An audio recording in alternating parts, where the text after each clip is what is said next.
Medeth ayaw ng ka-love team, magandang araw po sa inyong lahat mga ka-viewers. Sana'y nasa maayos at ligtas po kayong lahat, sa live nga ni Medeth.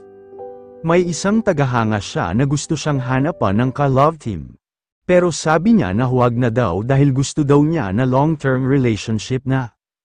Huwag na daw love team hindi daw siya mabubuhay ng puro kilig lang.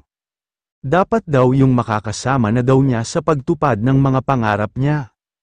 Dinadamayan daw siya pag down na down siya, pag pinanghihinaan naman daw siya ay papalakasin daw siya.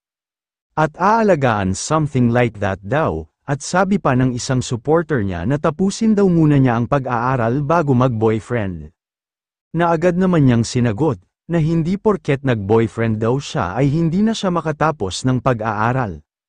It's up to you daw kung paano mo i-handle ang relationship. Ang pag-aaral, ang family, ang priorities sa buhay at ang responsibilities mo sa adpa niya. Dagdag pa niya na kapag nag-enter ka daw sa relationship ay nagbibigay din daw ito ng inspiration. At makikilala mo daw ang sarili mo kung paano ka ba daw magmahal.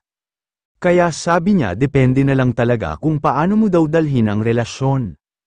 Kung paano mo i-handle at balansehin ang lahat ng bagay, may nagsabi pa na feeling daw niya kung magka-boyfriend daw ang dalaga ay malambing, maunawain at maalaga daw ito, na sinang-ayunan naman niya ito sabay tawa, sabi pa nga niya na kung magka-boyfriend naman daw siya ay piliin na niya ang the best choice para sa kanya, na matutulungan daw siya, mag-guide, ma-motivate at ma-inspire, hindi puro pakilig lang daw, hanggang sa muli mga ka-viewers maraming salamat po sa inyong lahat.